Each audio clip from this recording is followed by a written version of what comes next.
While this podcast may discuss medical issues and at times answer or discuss listeners' questions, this podcast is not offering any individual medical advice, nor meant to substitute for individualized professional medical treatment or advice.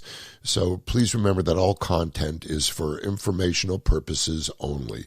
And please consult with your own healthcare provider for your own issues and diagnosis. If you think you may have a medical emergency, do the right thing and call your doctor or go to a local emergency room or call 911 immediately. Never delay seeking individualized help for a problem based on something discussed here. Take care of yourself. You're worth it.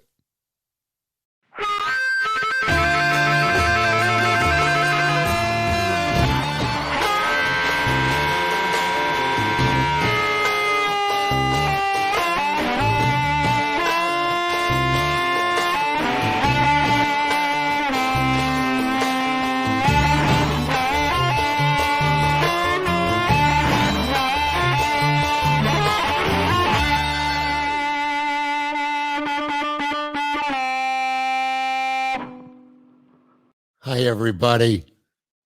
How are you? It's B. Arthur again, and can't believe we're still on the air. Travis, we almost have a new president, right? You promised me this was going to happen. Not yet, but soon. Travis, I think Travis quit. There you are. Hey, Travis. Yeah, I was waiting for the new president. Yeah, I thought he was going to pop in. Yeah, I have to tell you something. I was on the road yesterday, raging, and I passed a truck with Trump flags, the big ones, and the good old boys were from Illinois, which is okay because I love Chicago. I love Illinois, and people were giving this truck so much shit. I was loving it, and then I pulled up alongside, and I wished him luck. Oh yeah, well they need it. Land of Lincoln. They're going to try to drive all the way back over to the land of Lincoln. It's just unbelievable. I know, and I'm feeling 60. I turned 60 this year, and I'm starting to do old man shit. Now I know 60 isn't really that old. We all know it's the new 80. Yeah. But it's like little things like at the end of the day, I'll notice 3 or 4 food items on my shirt, stuff like that. I'm tripping now. I never pockets. You have pockets here so that you can catch it. There was a shirt I loved. I wouldn't buy it the other day because there was no pocket. I don't smoke, so it must be for my glasses or maybe my teeth in a few years. But I'm tripping now. I do that grandpa trip where I'll stub it and I'll do this. I go into a tuck and roll and then I end up in a half gainer. Yeah, but make sure the wife is not anywhere near because you will crush her and she will have no chance. That's true. That's true. But maybe that's part of my plan, brother. Oh, I don't know. This quarantine is 8 months. Oh, I have to tell you something. I saw one of the most incredible, and you have to get your friends or your enemies or anyone that gives a shit about Earth and our life. I saw the David Attenborough special, A Life on Our Planet. So moving, so scary, so needful. Really, really important. David Attenborough, the incredible British journalist. He's 93, sharp as a tack. He was one of the first people before the crocodile hunter and all that weird shit. This guy went into like New Guinea in the 60s and places that the world had never seen. He was like the first to go into the Amazon and report on that. And he started literally in the 50s. And there's footage from the 50s to where we are now in 2020 and how we're in deep shit. Shows the contrast of what we've done to the planet. Unbelievable. Yeah, and it starts off, he's in Chernobyl, walking around in the abandoned buildings and streets in Chernobyl. It's a very powerful opening. But I'll tell you what I'm excited about. Want to know what I'm excited about? No idea. I'm wearing no pants. No, no, that's not it. That's God forbid. Stand up and give us a little spin. You wouldn't even see it. We'd have to come in so close, I would electrocute myself. But we have a couple people on today, two lovely ladies that I'm looking forward to talking to. One of them I know not really well, but we're kind of buddies. But I want to learn a lot more about her. And then another lady that I've never met that I'm very interested. Today we're talking to regular people about regular things that we all deal with, and we're going to start off with Kendyl. Kendyl is autistic, and she's a lovely lady and is very talented in musical theater, by the way. And so let's bring her in. Kendyl, how are you? Hey, good. How are you? I'm doing good. It's great to see you. Yeah, same here. How are you holding up? You know, I have to tell you, it's so cute that you ask. You always ask about other people, and we follow each other on social media. By the way, I met Kendyl when she came to my comedy show in Vegas, and her dad came to the show, and that's kind of how we got to know each other. And we used to talk about a lot of things. We both love Disney, and the more I got to know Kendyl, I wanted to know more about her as a person and her autism, because there are many different kinds of autism. Are there not? I believe so. Yes. I kind of vaguely remember a little about my disability, but I would love to express mine with you as always. I would love to hear about it. Right. Well, I was diagnosed with it when I was about a year old, and I was not very talkative back then.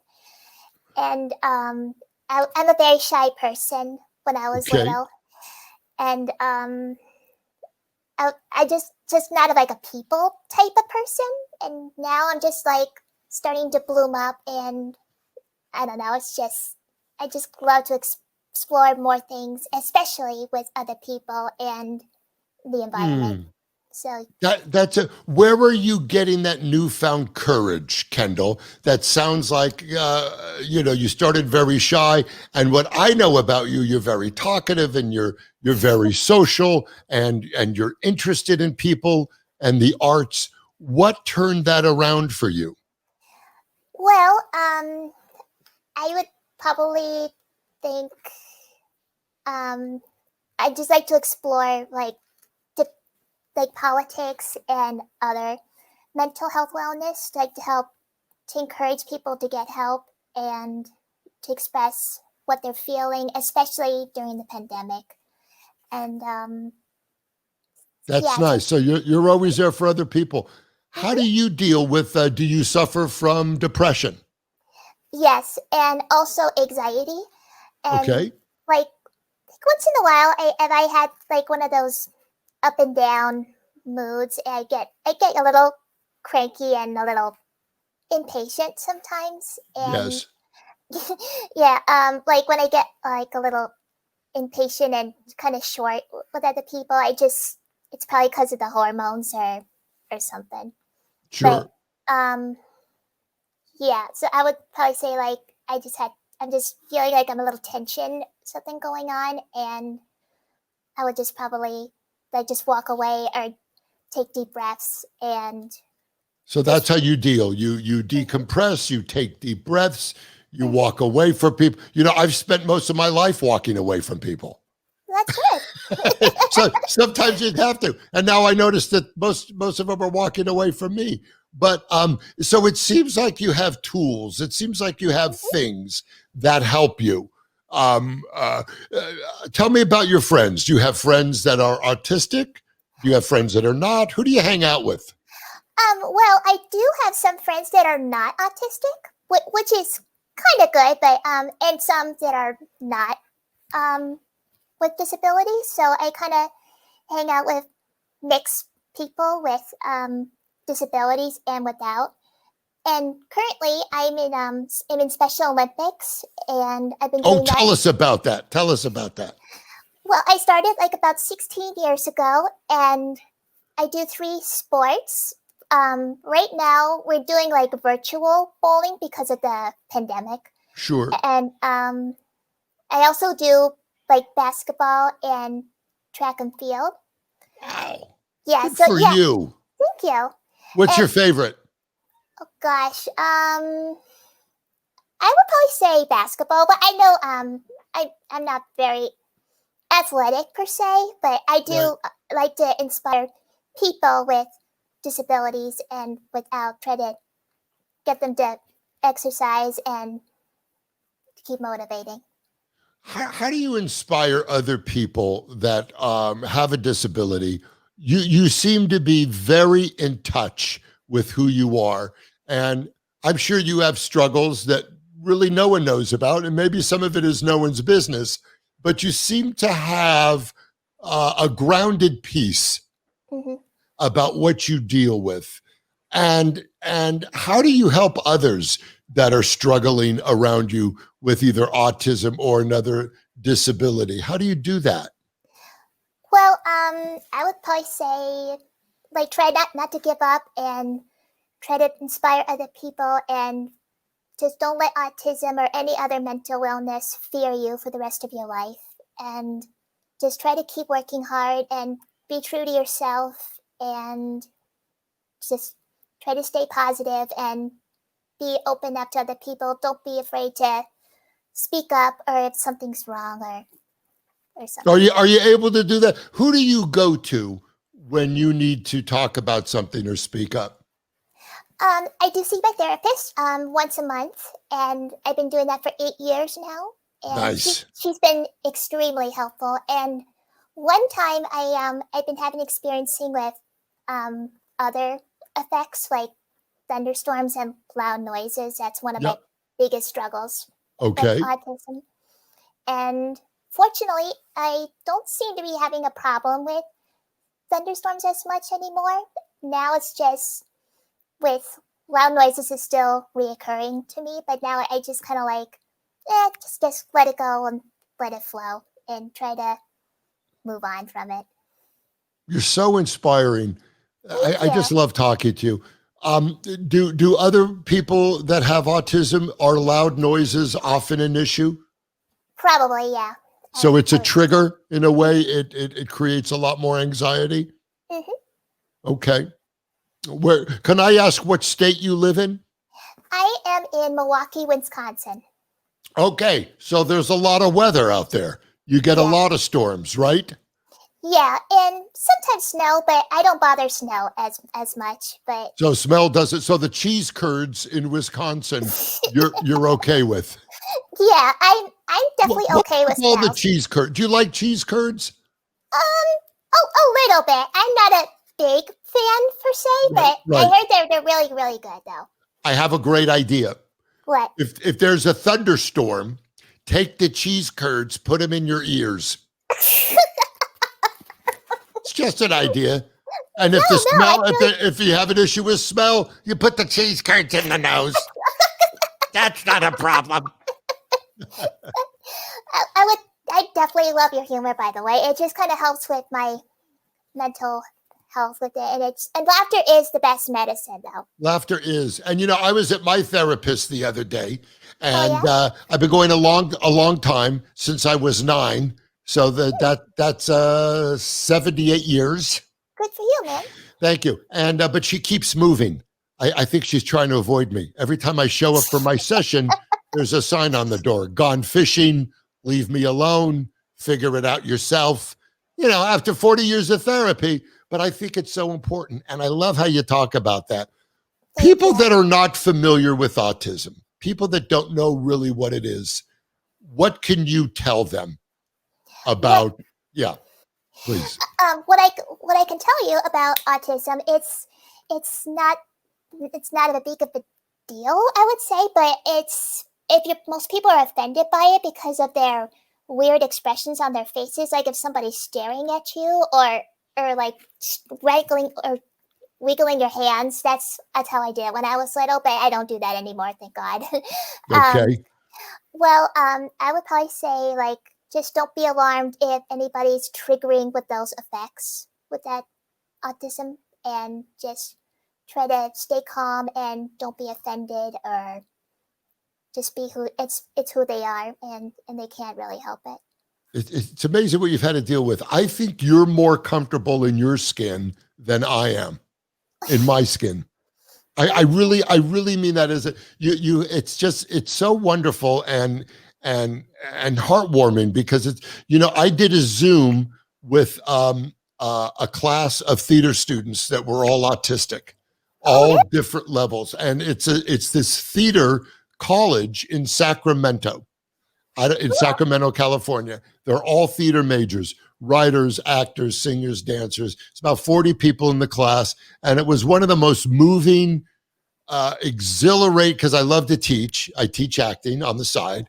And it was just one of the most exhilarating and they all had these talents, and and so many of them, like you and me, love animation. And most of their questions were about, the Disney characters in the Disney movies.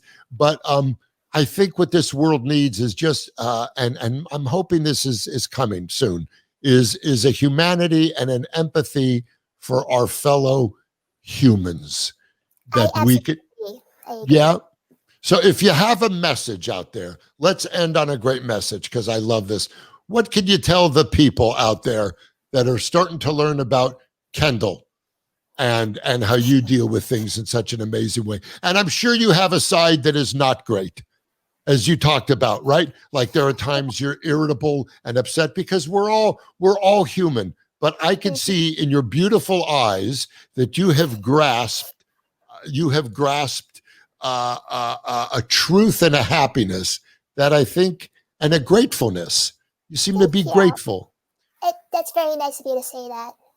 Give us a message, people that are living in these very difficult times, as you know, with the pandemic and quarantine and the uncertainty in our world right now. Give us a message we could go out on. Okay.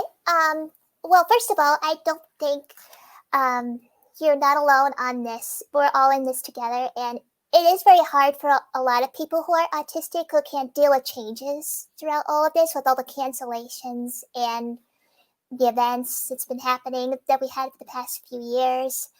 And I would say, just try to stay positive. It will get better, and in 2021, it will slowly, things will open up and get back into the original routine. But mostly, we want everybody to keep healthy and keep 6 feet away from other people.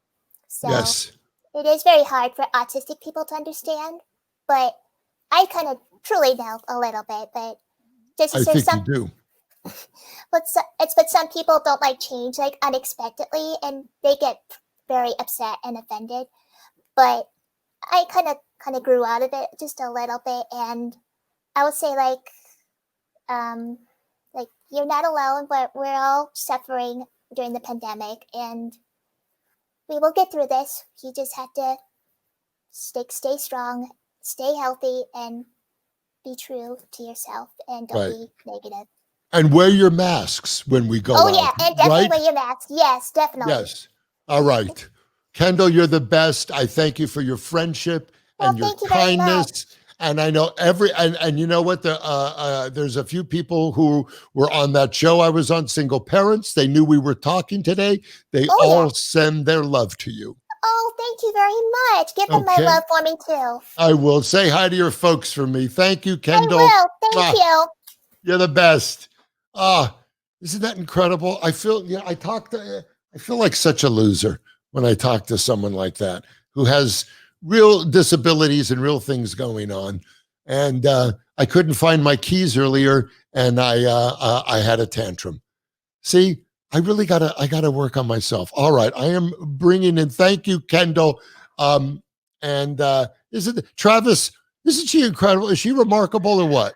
Yeah, not many people understand what autism is. I think our first exposure, at least mine, is Rain Man. Because he had autism, he was a savant. Right. So it's interesting. That was a movie. Yeah, I know. But that was my first exposure. So it's interesting to find out more about the varying degrees of autism people have, and things that you don't understand what affects them, like noise and stuff. Yeah. You know, the first movie I saw that kind of reminded me of that subject was Ray Romano in Mooseport. I don't know if you if you saw that, but boy, that was a study. No. That was a study in humanity. Was But I it? just love it. Look how she has her life together. She goes to therapy. She has a job. You know, she tells people how she feels. Mhm. All the things I don't have. Yeah. Well, You you're know what I starting mean? to get your life together, starting with the lighting on your face. You look like you've got some flesh tone in you again. You're Well, looking damn thank handsome. you. Well, I exfoliated earlier today because I knew we were going to have April Wood on, Yeah. and she's such a hottie. This person, I have to tell you, I can't wait to talk to her. April Wood, where are you? Come on, there you are. Hello, Hi. darling. Hi, how are you, How Brad? how are you? A pleasure to meet you. You too.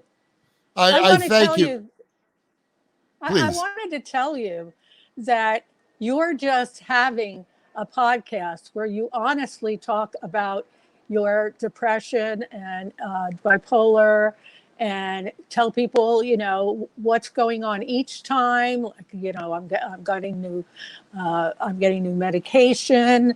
I need to work on this or that, but you're still functional. I think you're being of service. And if Well, you reach thank you. one person, that's amazing. That's what it's about. And I Yeah. thank you, and I appreciate it. Sometimes I do this little podcast, and I'm like, what am I doing? Well, there's so many podcasts out there, but I feel, I feel that people got to share more. And Yeah. speaking of you and how brave you are for coming on today and talking about your things, Yeah. what are your struggles, and how do you deal with them? Well, I do. I suffer from bipolar, of course. That's a struggle. I have to be in good stead with my meds and with my life and my connectivity to other people. Right. I also have to treat my alcoholism, because I'm an alcoholic as well. Okay, me too. Yeah. So, Yeah. you understand. Sure. And are you sober? Yes. I did relapse during the pandemic. Okay. I realized I was depressed again after months of being depressed because Sure. I ignored it. And then finally in January, I had to accept that, yes, I was going through this again. And oddly enough, at the end of March, it lifted. But then Right. when the pandemic hit and I was home day after day after day, Yeah. going on Zoom to keep in touch with people, my depression got so lethal Yeah. that I couldn't cope. And I'm sorry. I couldn't cope, and I picked up a drink. Yeah. And so that went on and off over the summer. But then on September 7th, I got sober, and I feel very strong at this point about it. Oh, I good don't, for you. yeah. Relapsing is part of recovery. We say that all the time. Well, And it reminds us how important our recovery and our sobriety is. But thank you for your bravery. When you relapsed, how long was your sobriety before that? Well, last time it was 4 years. The time before was 13. I've had 12 years. So I came into AA when I was 24 in 1980 and stayed Good for sober you. 12 years. If I hadn't come in that young, I don't think I'd be alive. Yep. I had a son that I had at 17, so I had some responsibility. If I was free to just go out there and do whatever I wanted, I probably wouldn't be alive. Yeah. Because I had to be responsible for him. Well, I'm so happy you're alive and well and courageous to talk about this. With the meds you're on, when you fell off and you started drinking again, were you still on your meds or did you stop the meds? No, I was still on my meds, but they just weren't working. I was on the same meds for 20 years. Okay. So I felt like I had to get some help. So I went to a psychiatric hospital thinking that they would, change everything. And that's not what happened. It wasn't a great experience. I had a doctor that I felt was a little full of himself. And he Okay. thought what he gave me would be the right thing. And then I became very manic, and Okay. he let me out of the hospital, and I had to drink. I could not stand the feeling of being manic. And I was very mad about it. And then I didn't go back to him, but when I was leaving, I said, well, maybe I can take it, at a different dose. So I took it at, a lower dose, half that dose. And I Mhm. still left, and I still had the manic going. Was it lithium? No. It was Abilify. Okay. And are Yeah. you on that now? No, I had to go off of it. So when you left, April, when you left the hospital, did they ask you to leave? Did you leave on your own? Because you were going through the mania at the time, right? In the No, hospital? no, that's the thing. I thought that they would, give me something and then see how it worked, and then give me something else and see how it worked. But it Yeah. wasn't like that. He gave me the same thing, and he just didn't try other things. And so my Shame on him. expectation, my expectation is that that's why I was there, to see Exactly. what would work. And that's not what happened. It was a waste of my time. But the other illusion I had was that if I went there, and I thought I was going there for 30 days, that Yeah. I wouldn't drink when I got out. Like, Right. that was a delusion, because I did, and, luckily, I'd been in there, twice. So altogether 28 days during that time. Okay. And so really it was from the end of June till September, with time Okay. in between. So, Okay. when I relapse, I do not stay out there. I come right back. And See, that's what I saved want to me. talk about, because that is very rare and incredibly important. Because whether we are alcoholics, addicts, or not, we emotionally, every human, I believe, relapses. We have many breakdowns. We have times in our life where emotionally we can't take it. Maybe we have other ways of acting out the depression and anxiety. It could be eating, it could be shopping, it could be anger. Yeah, do all So, that. right. And me too. So it's like that you are able to go, okay, I need help. I'm going to get help and turn it around, is a component that is very, very rare in alcoholics, addicts, Yeah. people with mental illness. Is that an ability you have always had, where you had the maintenance and the strength to go, okay, I need a restart? Is that something that you were, because that's an amazing amount of strength. Did you develop that, or did you always seem to have that? I don't know, but I always had it. I always was able, I have a lot of perseverance. And this was my life. This is what I was taught. These were my friends. And I had a family. And I wasn't Yeah. willing to lose my family. So, I Yeah. mean, AA was my life. So where would I go? And I had to come back each time. The first time I lived with that, it was as if it hurt my soul. That, like, there was this thing on my soul that was never going to go away. I couldn't get over it.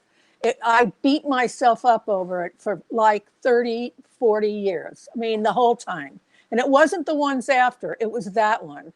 And finally, I came to a place where I did not feel that way anymore when I relapsed. I said to myself, I'm an alcoholic. And it says baffling. And maybe it doesn't happen to other people. Maybe, a lot of people are very depressed and they get through it, but that's not my case. But I always come back.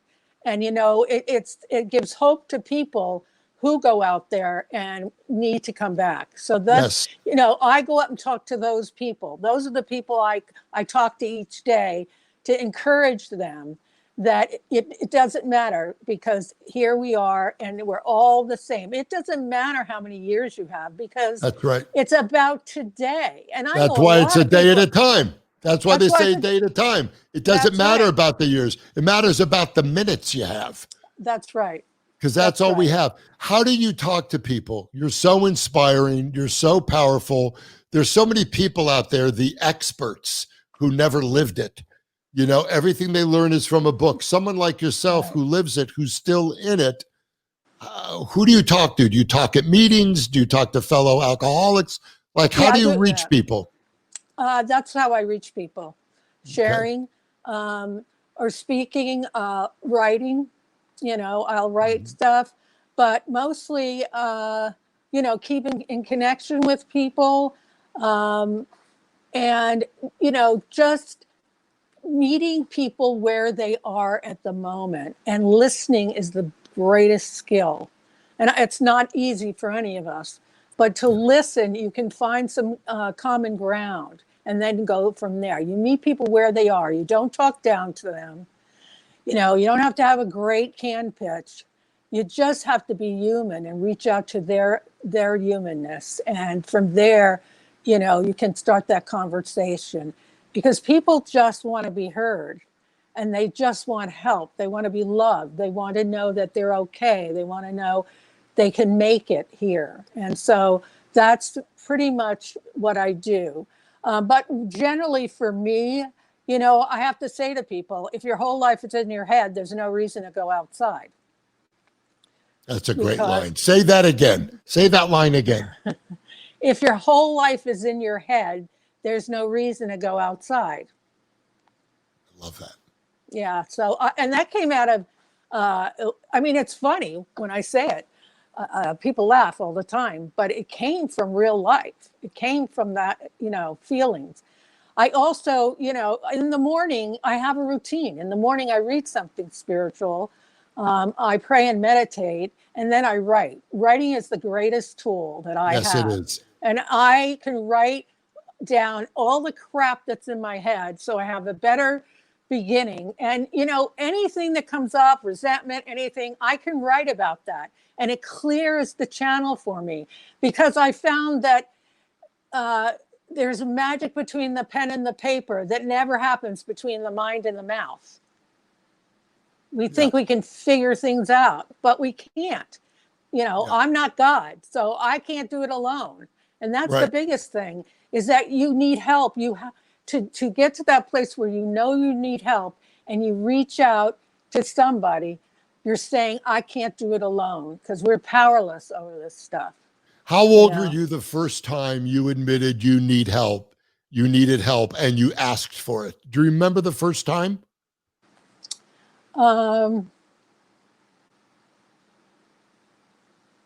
I don't, but I know that when I was 10, I traced my breakdowns.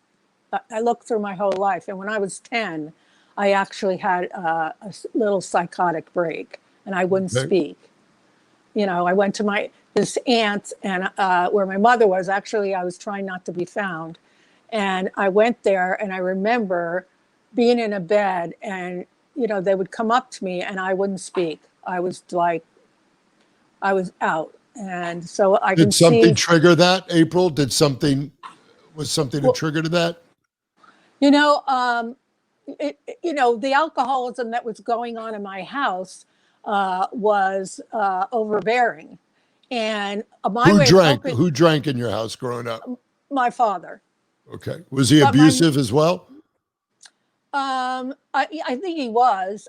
Yeah, he was. Sure. But as a child, with them fighting, I always took his side, and I believe I did that because I was an alcoholic. I believe I was born an alcoholic. My mother is the one I hated, and she was like the suffering Al-Anon, who eventually had mental illness and went into some psychosis and never came back. So I had two things going on. I had the alcoholic, I had the bipolar person, or whatever she was, schizophrenic. And my brother had it too, but he ended up walking in front of a train. So I came to California. When I was 22, I came to California, and that's when things got very clear, because I didn't have, I wasn't at home. I couldn't just hang out with all the people in town that were doing the same thing. It was more obvious.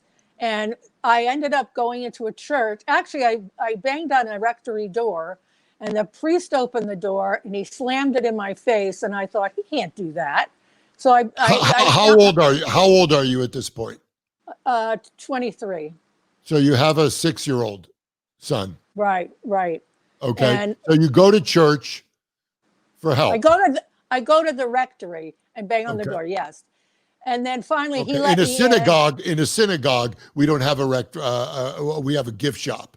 So, it's where we buy the things, but you actually have a process. So what is for people that don't know, you knock on the door. How do you say it? A refector? What is it? Where you knocked on the door, what is it called? You said you went to the church? Yeah, I just knocked on the door and he opened it. And Okay. this Father Tim, and he first slammed the door on me. And then when I knocked again, he opened it, he brought me in and he started to talk to me about alcoholism. And I was talking about my grandmother who died because I had just come back from New Jersey. And, then I blacked out. And I went home and I woke up the next day just so guilty that I went back. And he sat me down and started talking about alcoholism. And I thought, I can't have alcoholism. My father is an alcoholic. Like I didn't put that together. Sure. So I went to some little Catholic group for a while. Yeah. And then one day I went home with someone and I went into the bathroom and I came out and I pushed this door open and it was a child's nursery. And that was the moment for me. That was the moment that I thought, I can't do this anymore. This is not who I am. And I went to an AA meeting and that was it. And it was great because there was a group of young people and we were crazy and we did everything. We had dances, coffee everywhere, did I break my anonymity? Oh gosh, I wasn't supposed to say that. I don't think you did. I didn't. Okay, good. No, I don't think you did. So anyway, from there, I was sober for 12 years, but I had gotten married. I'd had another child. My ex-husband was an alcoholic, but I didn't know that because while I was sober, he stayed sober 10 years. And then but he became angrier and angrier. And suddenly I was with this very angry person. And Dry but angry. Yes. And he became abusive and I knew I should leave, but I was terrified of being a single mother again with another child. So I stayed and then I drank is what I did. And so anyway, but I never left AA. And I actually have 3 kids now and 5 grandchildren. So I'm very what a gift that blessed. Is. It is. It's amazing. And my kids aren't out. All from you, and without your courage and bravery and persistence and honesty, there'd be none of that. Yeah. I have good kids. Well, they have a good mom. You did the heavy lifting.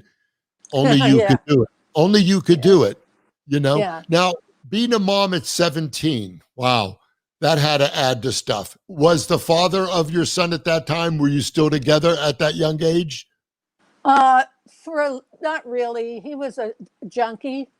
Okay. And he went into the military, and so I was alone with the baby. And by the time he came back, I didn't want anything to do with him. But I did live with him for a short time, and he was very. Oh, hold on. No problem. It's gonna go. It's gonna go off. The phone. I don't know if you can change that. This is Ashley, by the way. Oh, Ashley. Oh, I've seen you before. Hello. What a pleasure. How are you? Hi. I'm good. How are you? Good. I see where you get your beauty. Oh, thank you. What an amazing mom. And how are you? I'm good. I'm good. Hanging in there. Yeah. Difficult times. Is it okay if I say how I know you? Yes. Is that okay? Ashley is an amazing actor who I had the pleasure of working on a show with, and she came and she guest starred on our show, and we started talking about life, and we have a lot of things in common. Unfortunately, as she told me, not enough things, but I tried. But we just started talking about our lives, and this is how I heard about her mom, because my father was bipolar. And I navigated that world with him until he passed a few years ago. And when I saw in Ashley's beautiful eyes, when she talked about her mom, how she lit up And when she talked about her father, who she adored, and I knew that what we really shared in common was our compassion for family, and that there was nothing more. So that's how that happened. So I thank you for putting this together. She is amazing, and you're amazing. And thank you. What help for people that are listening. And I have to tell you, Ashley, I'm not. Please don't take this wrong. If I knew you were there, I would have done my hair. Travis, how beautiful is this actor? And a regular person. Usually when you see an actress like this on the set, you're like, oh, here we go. When I tell you, such a great human and kind and fun to work with and funny. She does drama and comedy, which when you look like that, it's rare you get both. I'm just telling you. I'm just telling you. So I want to thank April. That means a lot. I mean that. I want to thank April for making sure that Ashley had drama. That's how I look at it. There you go. Right? You got to get it from somewhere. You got to get it from somewhere. All right. Okay, I'll let you guys. Thank you. It's good to see you. I was just checking because she was nervous about this. Sure. That's okay. Sometimes my nurse comes in and plugs in my catheter. So don't even worry about it. Okay. All right, here we go. Yeah. Amazing. What a good person she is, huh? Yes, she is. She's a lovely You're very person. blessed to have her. Oh, yeah. I don't know her well. I will be honest with you, fellow alcoholics talking to each other. When she left the studio that one day, I did follow her with my headlights off, but only for about 20 minutes. And then she turned on a Sherman Way and flipped me off. She's very bold. And that's when oh, she's very strong. What do you, she's strong. She gets her strength from you, I believe. Yes? Yes. And I'm sure great stuff from Dad too. Because you could tell she had a great relationship with her father because the way she deals with guys. And I'm just, I'm not psychic and I don't pretend to know anything, but you spend a week with someone on a set and you see how they are. So that's interesting. So let me ask you about the medication because my father really struggled with finding the right med. He would not stay on his meds.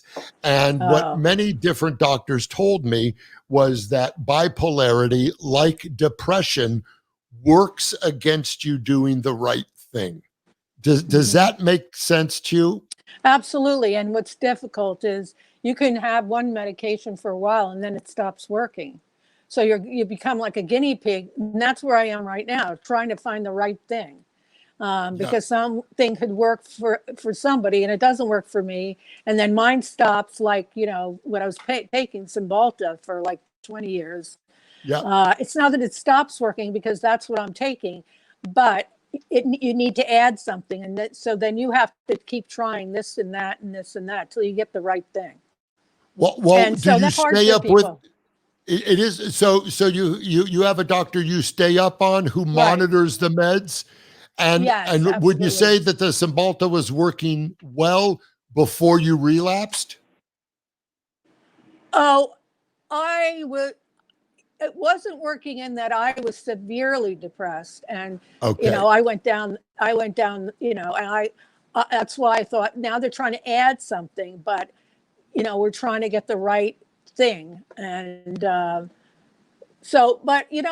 my life has changed. I have a structure, and I'm obsessed with jigsaw puzzles. So that's my. I love those too. I love those too. I can't get enough. Oh my God! No, I have a little trouble with patience, and I get a little fidgety, and Sometimes I get hungry and I'll eat the pieces. I actually will eat the pieces. That's why all of my puzzles are cafes in Tel Aviv. It's the only subject that what do puzzles do? Is it therapeutic for you? It is, but I keep losing pieces and I don't know how that happens. But I do have a 2.5-year-old in my house who likes to take things. So I you have a 2.5-year-old in your house? Yes, I live with my younger daughter, and there's two boys. One's 2.5. He doesn't talk, and he's bam bam. He just whatever he Okay. just breaks things, and he's Okay. all over the place. He talks a mile a minute, but he doesn't say anything. Okay. All right. And then I I have a lovely, lovely grandson, Gio, who's just amazing and kind and loving. Just a good boy. Okay. And is mom keeping tabs on the 2.5-year-old and checking into that? Is there something going on? She did go, but at this point they said It's there's too nothing young. wrong with him. He's too young. Good. So they may find something out later, but right now, his Brad, actually his father, didn't talk till he was 4. So it may be just, he doesn't want to talk. So, Sure, and we'll that's just okay. see. Is the dad involved? Is the dad around? Yeah, he's around, Yeah. but I call him the baby daddy. Uh-huh. Okay. I hear you. I don't know what it is with men. Men got where I'm telling you, we disappoint. We disappoint. I don't know what it is. But anyway, I think I'm more woman than I am man. I think I am more in touch with my female side. That's why I grew this goatee, because so many people would come up to me and go, "Miss, can I help you?" And I went, "I can't take this anymore." So I grew this. April, you are incredible. A message to those out there. I just love your bravery. You have this light about you. I know a lot of people, unfortunately, especially, growing, both of my parents were really afflicted with tough mental illness. You have this light about you. People tell you that a lot. Kendyl has it. You have it. This is a show of light. Do you notice that? I know you notice it.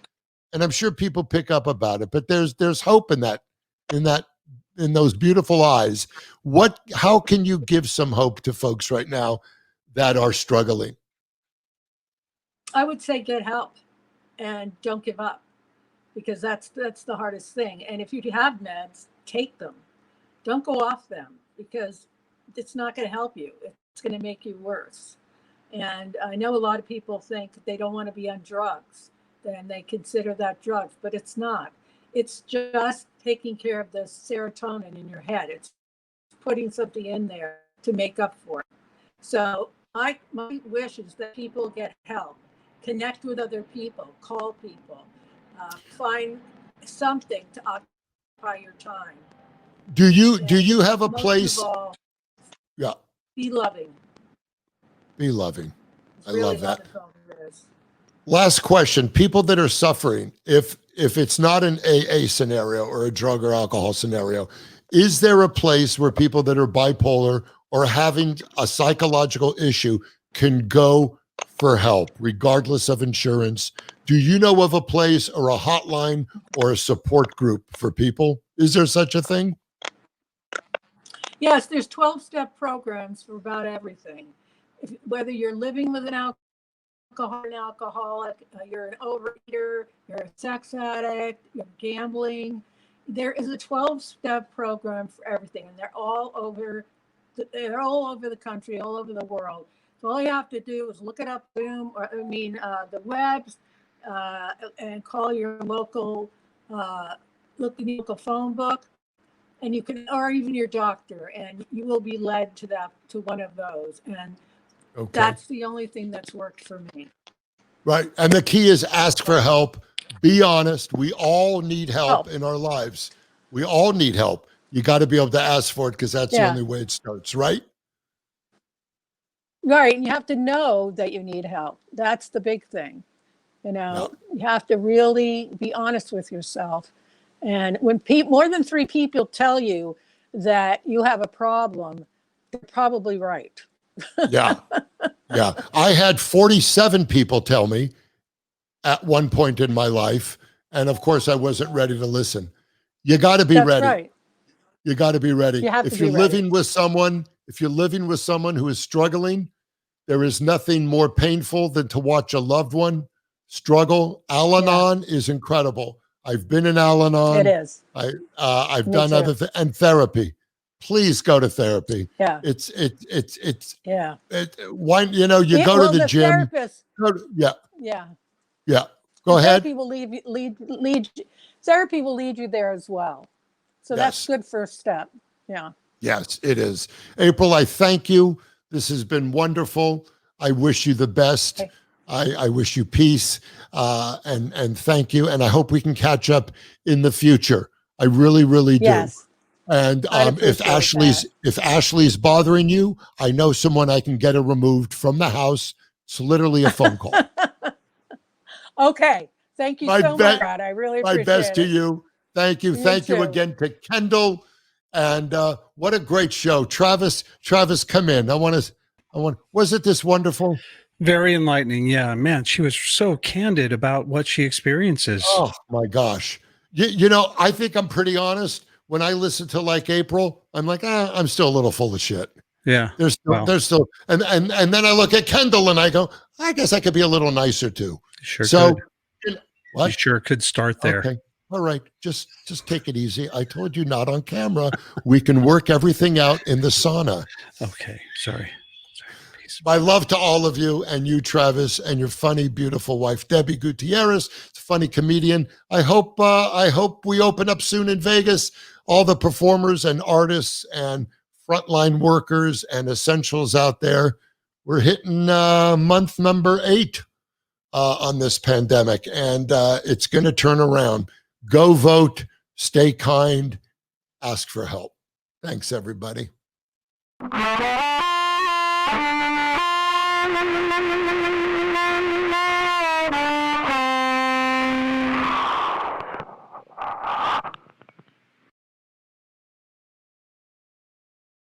While this podcast may discuss medical issues and at times answer or discuss listeners' questions, this podcast is not offering any individual medical advice, nor meant to substitute for individualized professional medical treatment or advice. So please remember that all content is for informational purposes only. And please consult with your own healthcare provider for your own issues and diagnosis. If you think you may have a medical emergency, do the right thing and call your doctor or go to a local emergency room or call 911 immediately. Never delay seeking individualized help for a problem based on something discussed here. Take care of yourself. You're worth it.